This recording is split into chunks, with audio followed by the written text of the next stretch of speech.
Welcome. I am so glad you're here. Thank you for choosing this quiet moment, for allowing my journey to accompany yours. Find a position where you feel utterly at ease.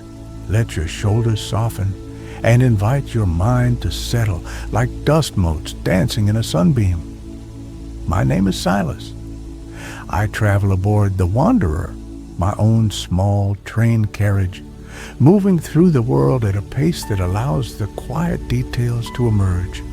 It's less about destinations, I find, and more about the spaces in between, the gentle unfolding of moments, the simple act of noticing. The rhythmic sway of the train has been my constant companion through landscapes near and far.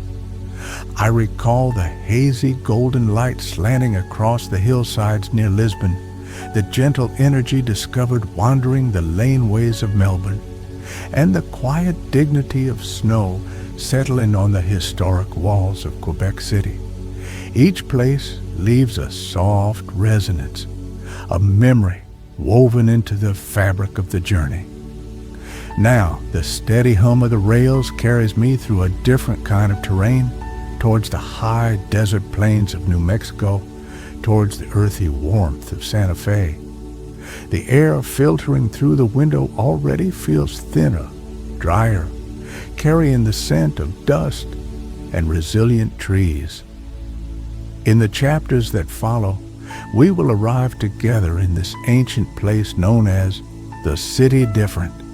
We will feel the unique embrace of the high desert air, sharp and clear against the skin. We'll walk slowly on sun-baked earth, tracing the soft, rounded edges of adobe walls that seem to hold the light. We will discover quiet, hidden courtyards where only the murmur of a fountain or the rustle of leaves breaks the stillness, and perhaps catch the faint, sweet scent of burning pinyon wood drifting on the breeze. It's these small sensations, these fragments of peace, that I hope to share with you. This is an invitation to simply be present, to breathe deeply, and find a quiet rhythm alongside me. Let the gentle descriptions and the soft sounds of the journey create a space for your own relaxation and reflection as we explore the adobe dreams of Santa Fe.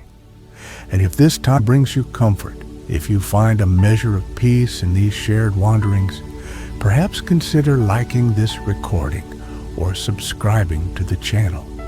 It would be a quiet pleasure to know we might travel together again.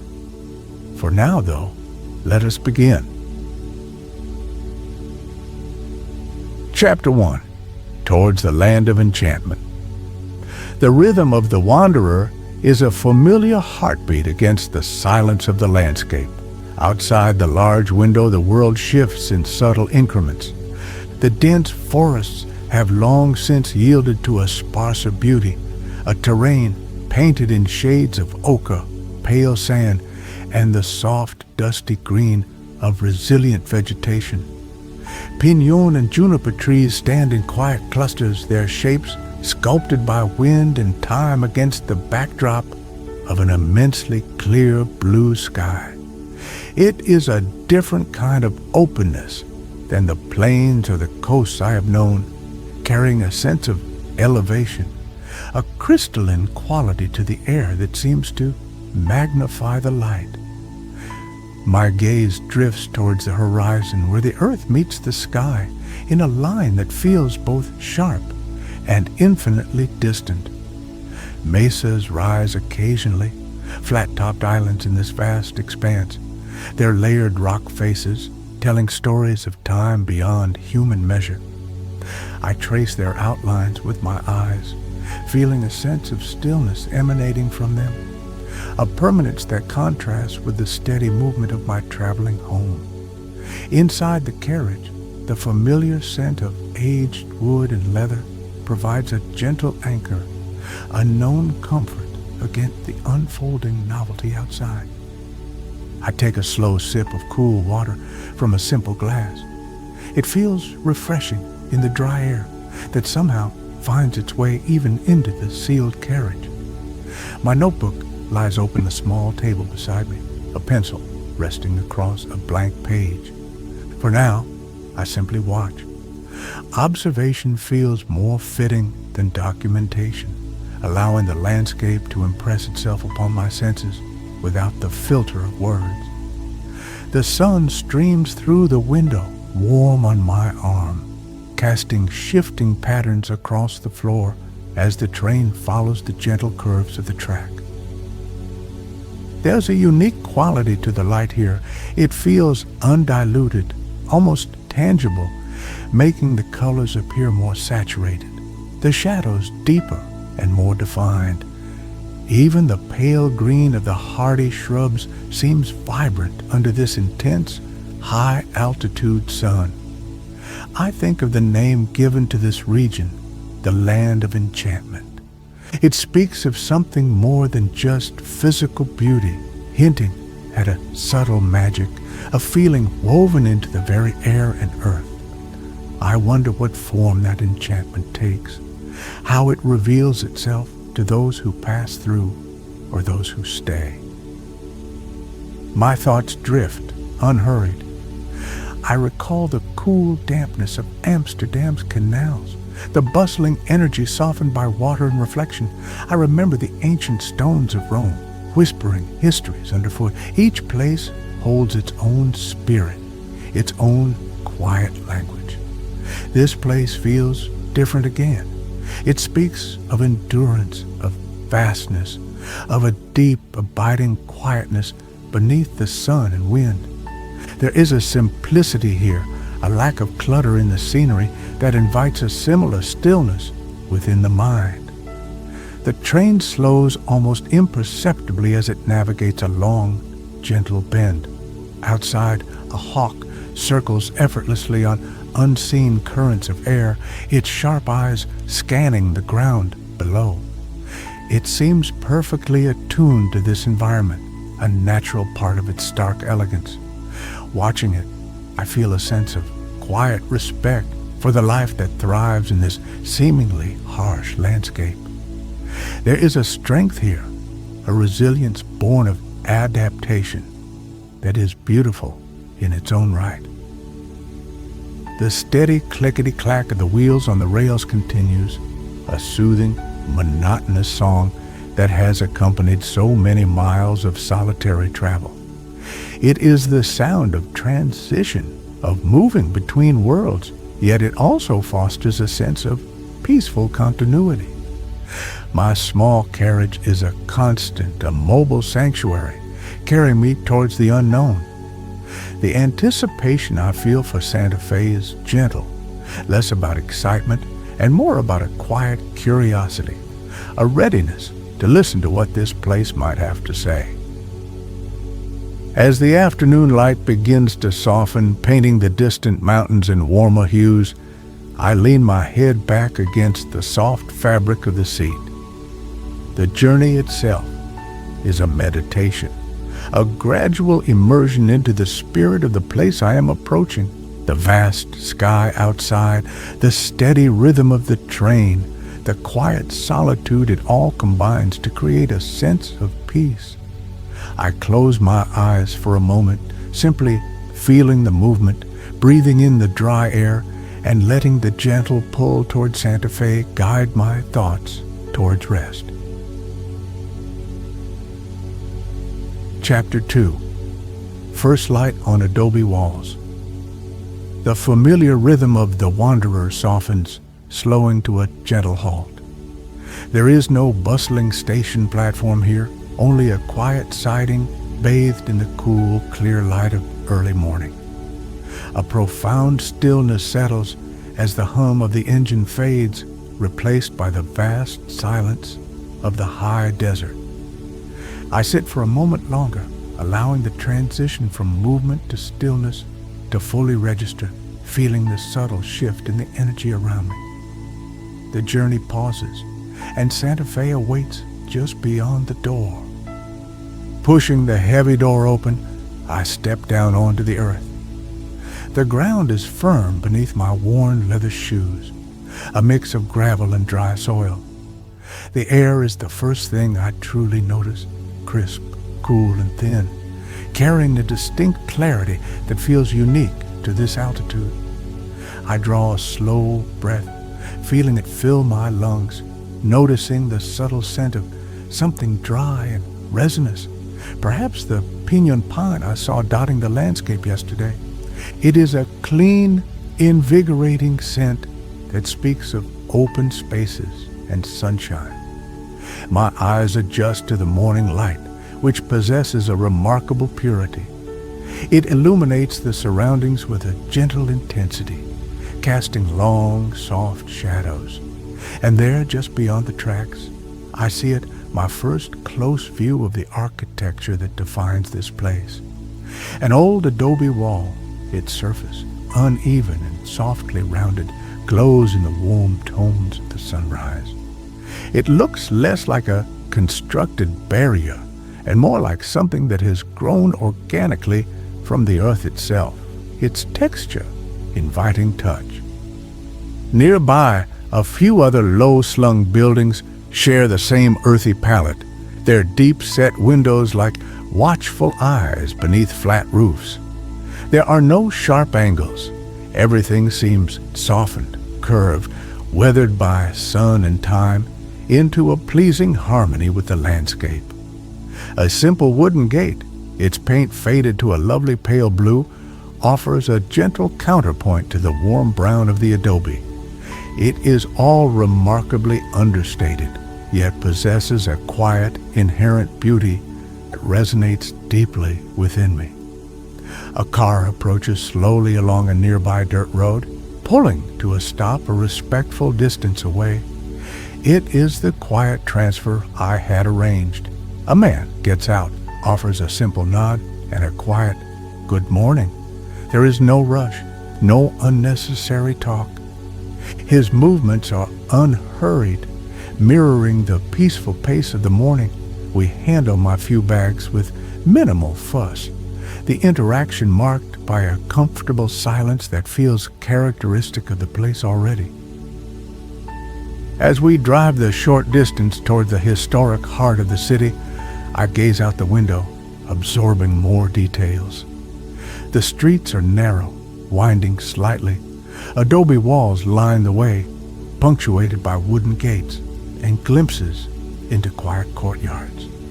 Here and there, a splash of color appears, a brightly painted door, a string of dried red chilies hanging beside an entrance, vibrant flowers spilling from a terracotta pot. It is a beauty found in simplicity and subtle contrasts. The driver points towards a narrow lane. "Your casita is just down here," he says softly, his voice calm. "Quiet neighborhood." He helps me with my bags again, placing them gently by a weathered wooden door set within another thick adobe wall. He nods once more, a silent farewell, and drives away, leaving me enveloped in the profound quiet of the residential street. Only the distant cooing of a dove breaks the silence. Standing before the entrance to my temporary home, I take another slow breath. The sun climbs higher, warming the air, but a pleasant coolness still lingers in the shadows. The adobe wall beside the door feels solid and ancient. I run my fingers lightly over its textured surface, feeling the history held within the sun-dried earth. There is a sense of peace here, a feeling of being grounded.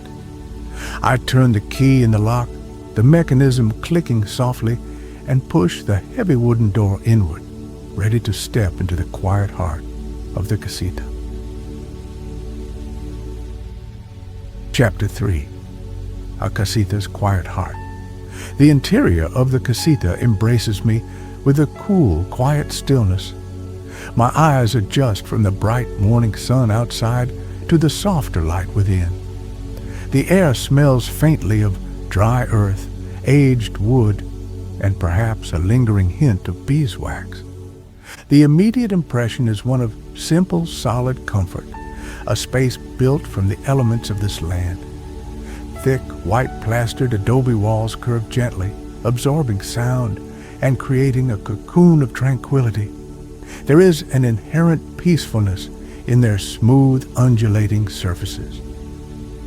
Overhead, heavy wooden beams known as vigas stretch across the ceiling, their dark, rough-hewn texture contrasting beautifully with the smooth white plaster.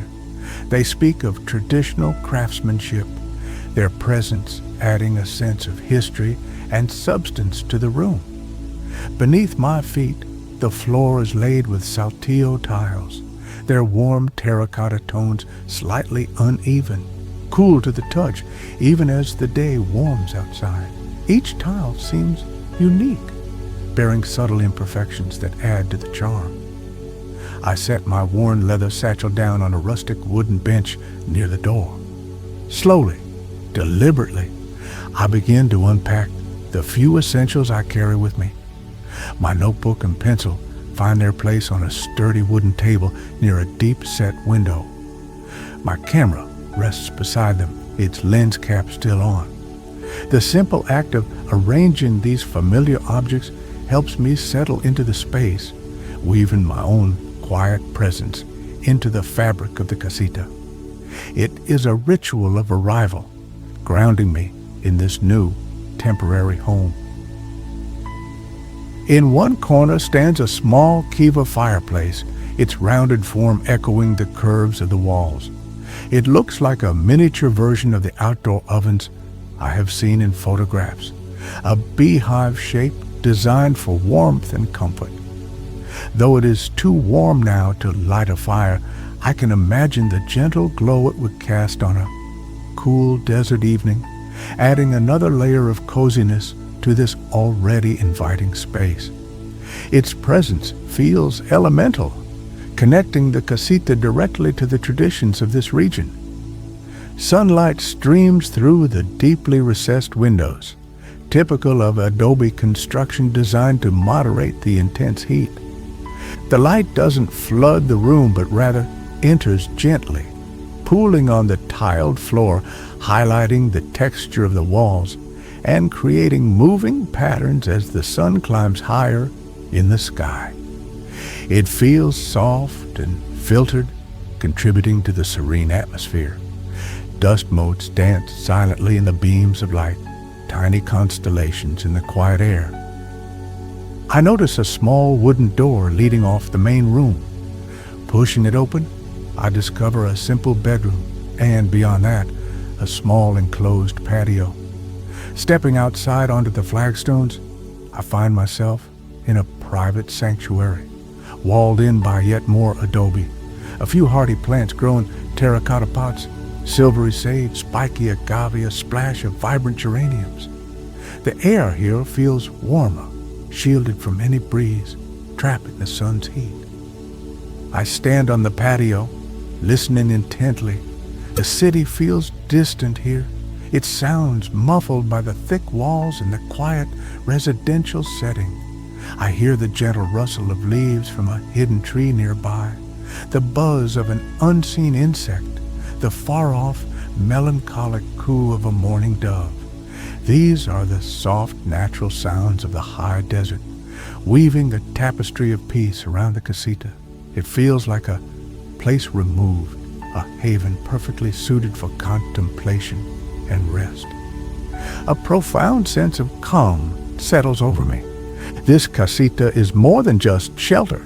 It feels like an extension of the landscape itself, built from the earth, shaped by tradition, breathing the quiet spirit of Santa Fe. It is simple, unadorned, yet rich in texture and feeling. I feel a sense of gratitude for finding such a peaceful refuge. Here, surrounded by the quiet strength of adobe, I can begin to explore the subtle rhythms of this unique city, starting from a place of deep tranquility. Chapter 4. Whispers Along Canyon Road. The morning sun is warm but gentle as I begin my walk along Canyon Road. It is early yet, and the street holds a peaceful quietude that feels precious. The air is still cool, carrying the scent of dust and the faint sweetness of unseen blossoms.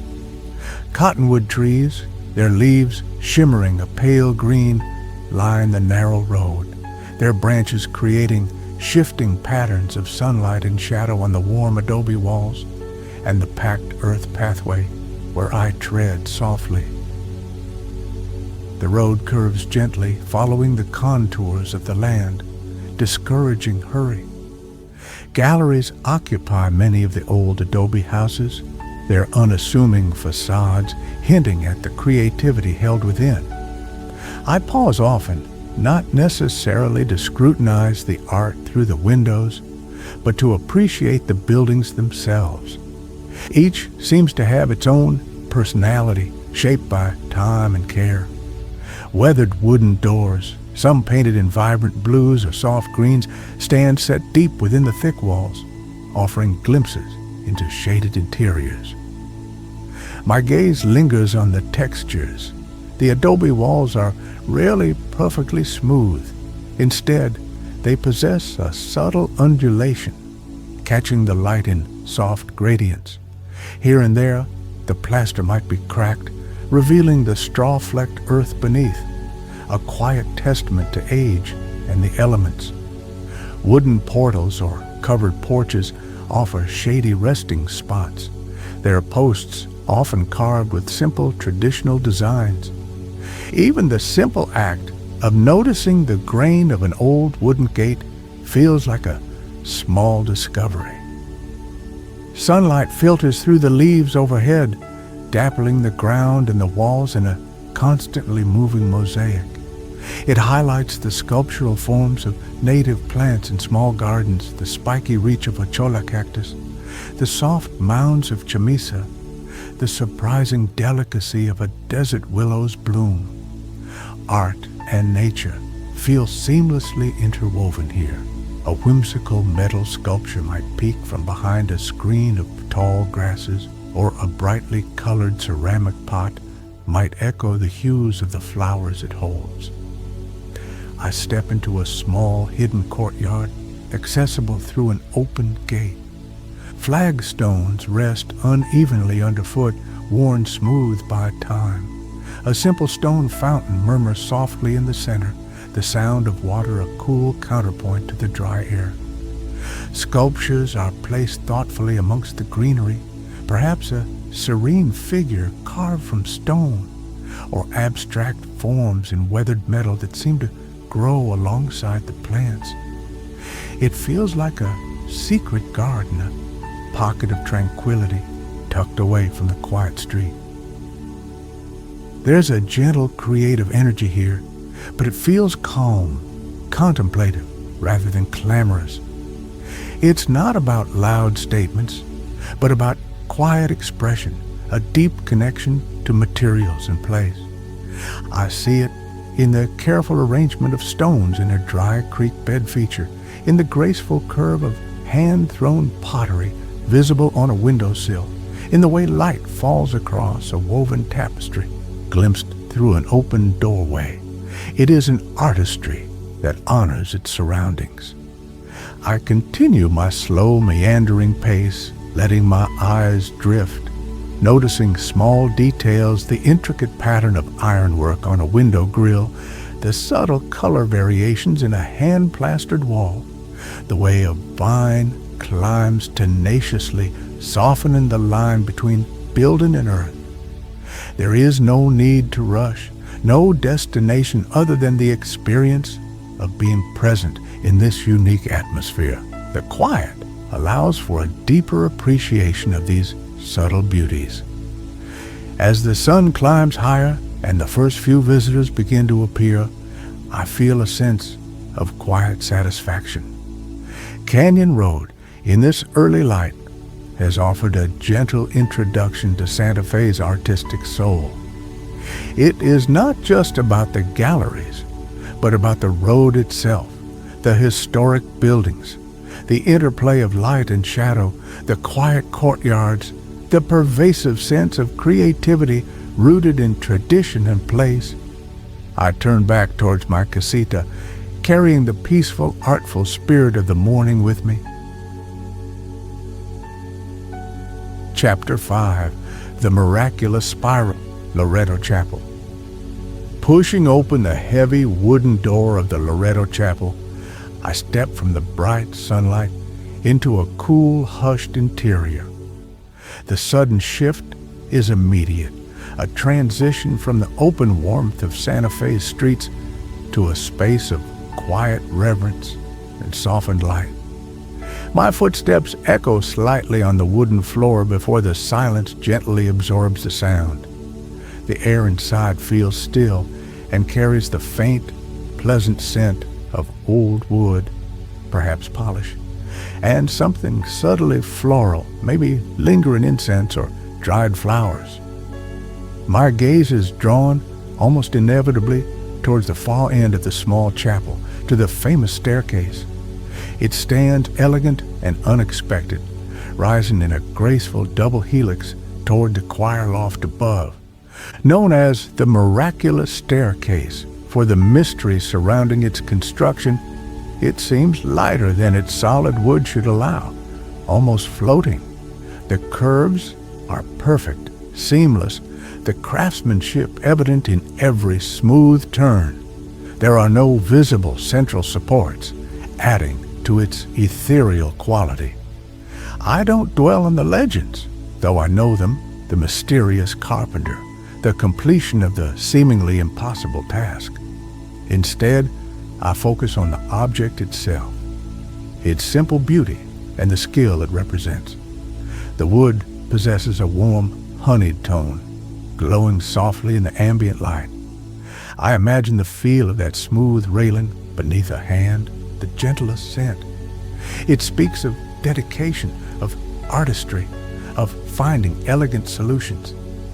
It feels less like a miracle and more like a quiet masterpiece of human ingenuity, born from necessity. Finding an empty wooden pew, I sit down, allowing the peaceful atmosphere of the chapel to settle around me. Light filters through the stained glass windows high above, casting muted patterns of color, deep blues, ruby reds, soft golds onto the pale walls and the polished floor. It is not the dramatic, overwhelming light of a grand cathedral, but something gentler, more intimate, suited to the smaller scale of this space. Dust motes drift lazily in the colored shafts of light. My eyes wander over the details of the chapel itself. It is simple, Gothic revival in style, with pointed arches and a high ceiling that adds to the sense of vertical space, despite its modest footprint. The altar is relatively unadorned, focusing attention back towards the unique staircase and the quality of the light. There's a feeling of quiet devotion here, a space designed for reflection and prayer, held within walls that seem to hum with a gentle, peaceful energy. Sitting here in the quiet coolness, I reflect on the nature of wonder. Sometimes it arises from grand, inexplicable events, but more often for me it comes from these smaller moments, the unexpected beauty of human craftsmanship, the play of light through colored glass, the profound stillness of a sacred space. The staircase is remarkable, certainly, but the true miracle might be the enduring sense of peace this chapel offers to those who step inside, seeking quiet respite. Other visitors come and go, their movements slow, their voices hushed or silent altogether. There is a shared understanding and unspoken respect for the tranquility of the place. A woman kneels briefly in prayer, her head bowed. A man stands gazing up at the staircase, his expression thoughtful. These small human moments add to the chapel's living history, layers of quiet contemplation accumulated over time. The space feels held, cared for, imbued with a gentle spirit. After sitting for some time, simply breathing in the calm, I rise slowly. As I walk back toward the entrance, I glance once more at the elegant spiral. It remains captivating, a testament to skill and perhaps a touch of serendipity. But it is the feeling of profound peace within these walls that lingers most strongly. Stepping back out into the warmth and brightness of the Santa Fe day, I carry that inner stillness with me, a quiet resonance from the heart of the Loretto Chapel. Chapter 6, Colors of the Earth, Farmers Market. The Santa Fe Farmers Market unfolds beneath the open-sided structure of the rail yard pavilion, sheltered from the direct sun but filled with bright, indirect light. I arrive intentionally early, hoping to catch the market in its quieter phase before the main swell of visitors arrives. The air here is alive with a different kind of energy than the hushed streets, a gentle hum of purpose, the murmur of low conversation, and the mingled sense of fresh earth, sweet herbs, and perhaps the faint, tantalizing aroma of coffee brewing nearby. My focus isn't on bustling commerce, but on the quiet abundance displayed at each stall. I walk slowly, letting my eyes linger on the colors and shapes offered up by the local land. Pyramids of deep red tomatoes sit beside mounds of glossy green peppers. Bunches of vibrant kale stand next to pale, luminous onions, their papery skins catching the light. There's an artistry in the simple arrangement, an appreciation for the visual beauty of the harvest. It feels less like selling wares and more like sharing bounty. I pause before a table laden with squash in myriad forms, the smooth, pale green of zucchini, the sunny yellow of summer squash, the deep forest green and speckled patterns of hardier winter varieties. Their shapes are wonderfully organic, curved and rounded, each unique. I reach out gently, my fingertips brushing the cool, smooth skin of one, feeling its solidity, its connection to the soil. The farmer, a woman with kind eyes and sun-weathered hands, offers a quiet smile, understanding the simple appreciation without needing words. Further along, the earthy scent intensifies near stalls selling root vegetables. Potatoes still wear a dusting of rich brown soil. Carrots, tied in generous bunches, display feathery green tops. Beets offer a deep, promising magenta beneath their leafy crowns. It is color drawn directly from the earth, vibrant and essential. I see bags of dried beans in beautiful patterns, pinto, black anasazi beans with their distinctive speckles, each representing sustenance and tradition, staples of the regional diet presented with quiet pride. From somewhere nearby, the gentle sound of a guitar drifts through the air. It is simple folk music, played with unassuming skill, weaving itself into the fabric of the morning sounds without demanding attention. It adds another layer to the peaceful atmosphere, a soft soundtrack to the slow browsing and quiet conversations happening around me. People greet each other softly, neighbors catching up, vendors sharing quiet words with customers. There is a sense of community here, gentle and unassuming. I notice handmade crafts interspersed among the produce stalls. There are rough textured woven cloths in natural dyes, smooth ceramic bowls glazed in earthy tones, simple wooden carvings perhaps. Like the produce, these items speak of a connection to place, crafted with care from local materials. I run my fingers over the slightly coarse surface of a woolen blanket, appreciating the texture and the subtle variations in the yarn. The maker nods, allowing the piece to speak for itself. If the season were right, the air might be pungent with the signature scent of roasting green chilies, a defining aroma of New Mexico in late summer and fall. Today, the dominant scents are cleaner, fresher basil, mint, the damp earth clinging to roots, the sweetness of ripe peaches from a nearby stall. I purchase a small bundle of fragrant herbs, their scent intensifying as I hold them, a tangible piece of the market's sensory richness, to carry back to my quiet casita.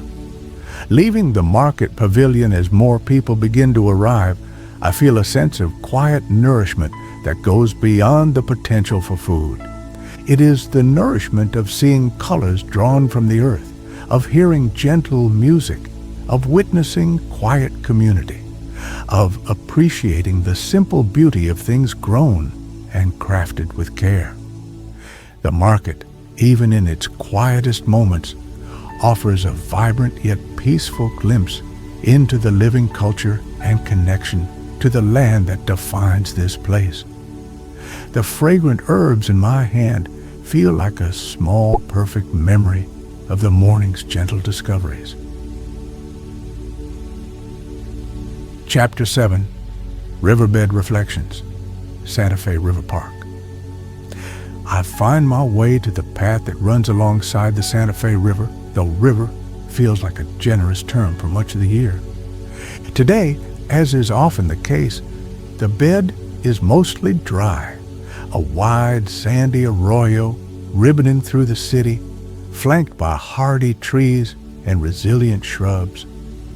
Walking here offers a different kind of tranquility, one born from the acceptance of scarcity and the beauty found in resilience, a stark contrast to the lush riverbanks I have known elsewhere. The pathway itself is simple, sometimes paved, sometimes just packed earth, following the gentle curves of the riverbed. Cottonwood trees rise tall along the banks, their heart-shaped leaves rustling softly in the slight breeze, creating a whispering sound that replaces the murmur of flowing water. Their bark is deeply furrowed, speaking of age and endurance in this drier climate. Their roots must run deep, seeking the moisture hidden beneath the surface. I walk slowly, my gaze drifting across the wide expanse of the riverbed. Smooth, sun-bleached stones of varying sizes lie scattered across the sand, tumbled and shaped by past flows. Their colors are muted grays, beiges, soft ochres, blending harmoniously with the sandy earth. I pause, bending down to pick up a particularly smooth gray stone. It feels warm from the sun, its surface polished by water and time. Holding it, I feel a tangible connection to the forces that shape this landscape. Hardy desert plants cling to the banks and even venture into the riverbed itself. Tough grasses, silvery chamisa bushes, tenacious desert willows with their delicate orchid-like flowers, seeming almost miraculous in this arid setting. They are perfectly adapted, their leaves often small or waxy, to conserve precious moisture. Their survival speaks of a quiet strength, a deep understanding of this environment. I admire their understated beauty, their refusal to yield to the dryness. Finding a simple wooden bench beneath the dappled shade of a large cottonwood, I sit for a while. The air feels warm, but the shade offers a pleasant coolness. From here, I watch the play of light and shadow across the sandy expanse. The silence is profound, broken only by the rustle of leaves overhead, the occasional chirp of an unseen bird, or the distant sound of city life softened by distance. It is a peaceful silence, one that invites introspection. I think about the significance of water in such a dry land. When the river does flow, perhaps fed by mountain snowmelt or summer rains, it must bring a temporary, vibrant transformation to this channel. The dry bed holds the memory and the promise of that life-giving water. Its current absence highlights its preciousness, encouraging an appreciation for what is often taken for granted elsewhere. This quiet park feels like a meditation on water, presence, and absence. A few other people share the path, mostly walking slowly like me or cycling at a relaxed pace. A man sits on another bench further down, reading a book. A woman walks a dog, the animal sniffing curiously at the base of shrubs. There is a shared sense of quiet enjoyment, an understanding that this is a place for peaceful passage, not rushing. We nod gently as we pass, acknowledging each other's presence in this shared space of calm. After resting, I continue my walk, following the curve of the riverbed until it passes beneath a simple stone bridge. The shadows under the bridge are deep and cool.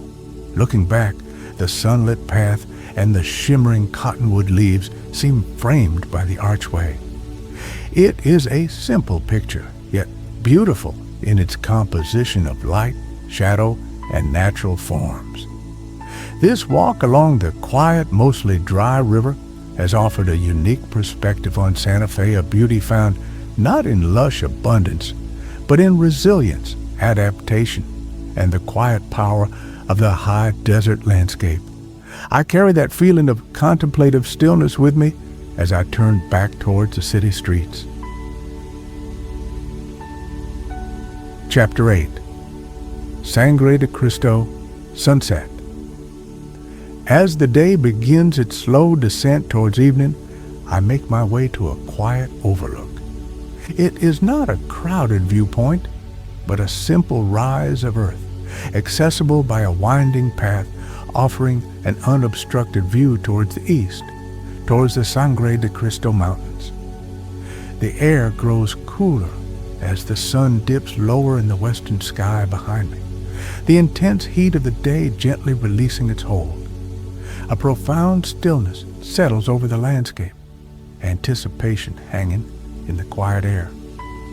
I find a smooth, flat rock to sit on, facing the mountains. They rise majestically, their peaks already beginning to lose the sharp definition of midday, softening in the changing light. The sky above them is still a vast, clear blue, but hints of pale gold are beginning to appear near the western horizon, promising the spectacle to come. I settle in, breathing slowly, letting go of thoughts, simply preparing to witness. There is nothing to do but watch and be present.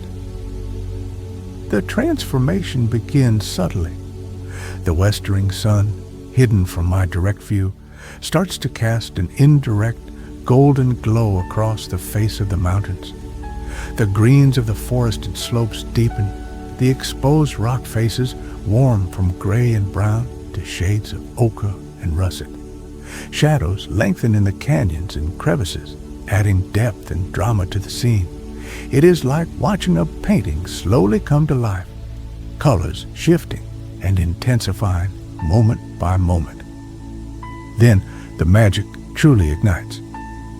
As the sun nears the horizon behind me, it projects its light directly onto the eastern peaks. The mountains seem to catch fire, blushing with incredible shades of pink, rose, and deep crimson. The color is intense, almost unbelievable, flooding the landscape. It is easy to understand now why they are called Sangre de Cristo, the blood of Christ. The name feels viscerally real in this moment, witnessing this breathtaking transient wash of color. The sky above the glowing peaks transforms too, mirroring the display. Wisps of cloud catch the light, turning brilliant orange and fiery red against a deepening blue backdrop. The contrast is stunning, the colors so saturated they seem almost unreal. Yet, despite the intensity of the spectacle, the atmosphere remains profoundly peaceful. The silence is vast, broken only by the whisper of the evening breeze. I feel small beneath this immense display, yet also deeply connected to it, a quiet witness to nature's artistry. I remain seated, utterly captivated, watching as the colors slowly begin to fade. The intense crimson softens to rose, then to mauve and lavender. The fiery oranges in the sky mellow to soft peach and pale gold. The transition is as beautiful as the peak intensity, a gentle receding of the day's final glorious statement. The mountains gradually lose their blush, returning to deeper blues and purples as shadows reclaim their slopes. Even after the most vibrant colors have dissipated, a soft afterglow lingers in the sky. The first stars begin to emerge, pricking the darkening blue canvas overhead, appearing incredibly bright and clear in the high desert air. The sense of peace deepens further in the twilight. The spectacle is over, but its resonance remains, a feeling of quiet awe held within the stillness. The mountains stand as dark silhouettes now against the faintly luminous sky. Rising slowly from my rocky seat, I take one last look at the vast panorama. The air is cool now, carrying the scent of nightfall in the desert dust, dry grasses, the faint sweetness of unseen blossoms. I feel a deep sense of gratitude for having witnessed such profound beauty. It is moments like these, simple, natural, yet utterly transcendent, that etch themselves deeply into memory. I walk back down the path in the growing dusk, the colors of the Sangre de Cristo sunset held carefully within my mind, a quiet reminder of the day's enchantment. Chapter 9. Lingering Light, Gentle Goodbyes. The first light of dawn paints the adobe walls outside my casita window in soft, ethereal hues. It is a gentle awakening, the cool, clear air carrying the promise of another bright Santa Fe day. I rise slowly, moving quietly through the still rooms, reluctant to break the morning spell. Making a simple cup of tea, I step out onto the small patio, just as I have done on previous mornings. The air is crisp, carrying the familiar scent of pinon and earth. I sit on the simple wooden bench, sipping my tea, watching the light change. Shadows are long and soft, defining the curves of the surrounding walls, highlighting the texture of the plaster. The geraniums in their terracotta pots seem almost luminous in this early glow. A mourning dove coos its familiar gentle lament from a nearby hidden perch. This quiet ritual, watching the day begin in this peaceful sanctuary, feels like a perfect way to absorb the essence of Santa Fe one last time. Later, back inside the Wanderer, which rests patiently on its quiet siding, the process of packing begins. It is less a chore and more a quiet ritual of transition. I fold my few clothes carefully, placing them back into my soft bag. My notebook, filled with sketches and observations from my time here, is tucked securely beside my camera. I pick up the small, smooth river stone I found by the Santa Fe River, its surface cool against my palm. After a moment's contemplation, I place it gently into a side pocket of my leather satchel, a tangible memory of quiet walks and sun-baked earth. And my thoughts drift back over the past few days. I recall the intricate beauty of the Loretto chapel staircase, the vibrant colors of the farmer's market, the peaceful walk along Canyon Road bathed in morning light.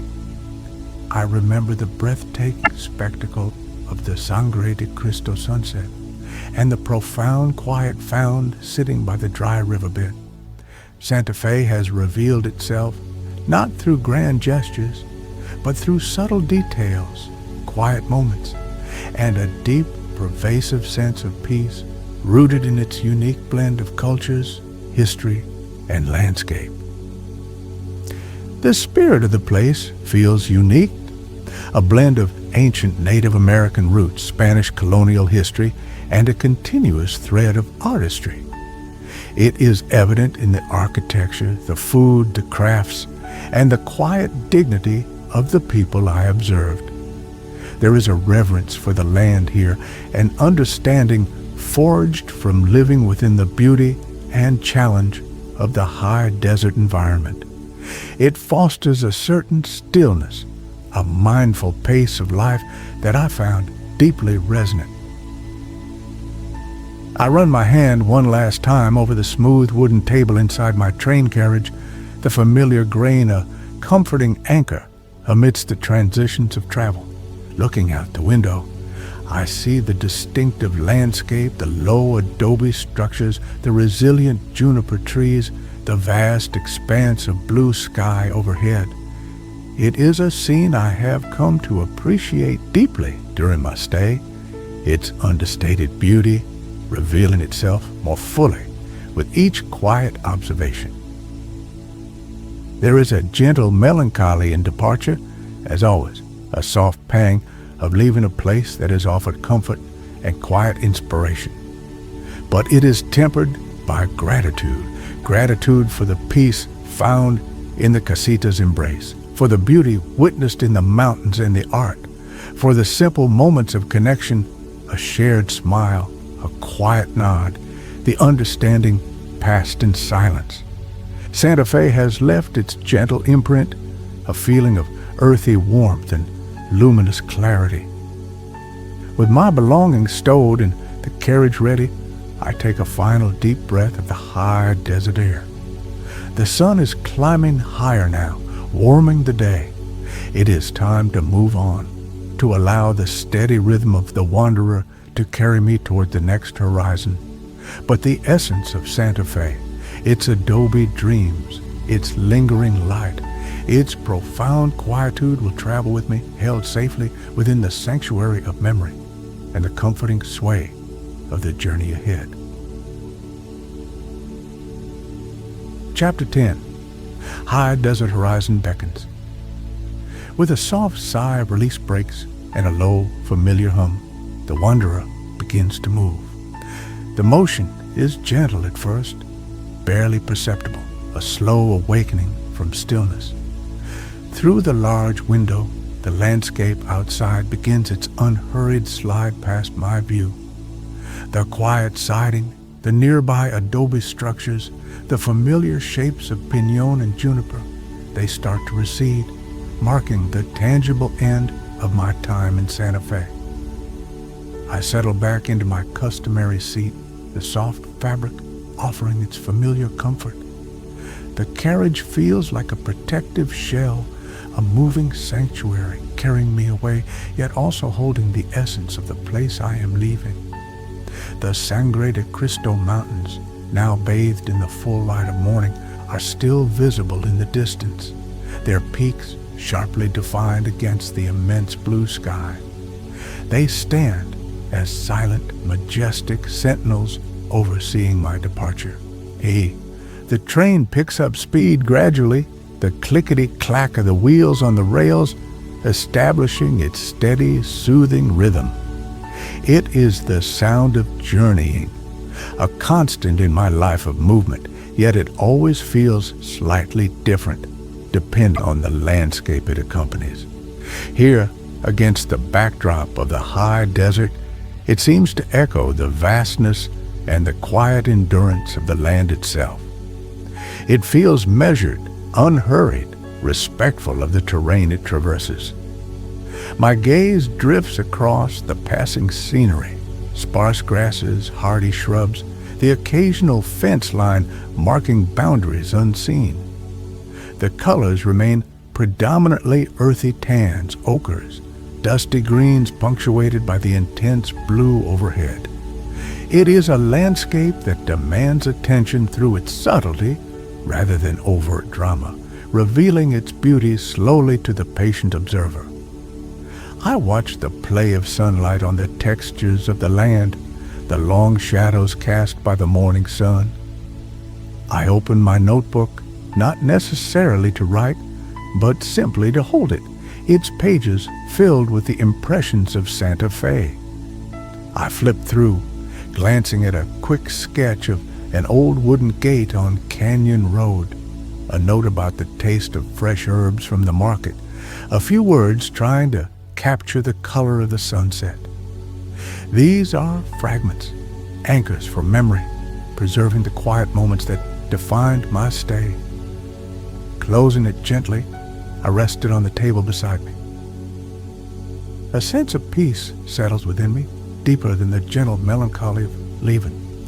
It is the peace of acceptance, of gratitude for the experiences gathered, and the quiet anticipation of what lies ahead. The journey itself is the destination, in many ways. Each arrival and departure is simply a turn in the path, a new vista opening up. The comfort of the wanderer, my constant companion, makes these transitions feel seamless, natural. Looking ahead, the horizon stretches out, vast and open. The tracks curve gently into the distance, leading towards unknown landscapes. There is a quiet excitement in this unknowing, a sense of possibility held within the steady forward motion of the train. For now, I simply allow myself to be carried, content in the present moment, feeling the rhythmic sway, listening to the sounds of travel, watching the high desert world glide by. The warmth of the sun streams through the window, pleasant on my skin.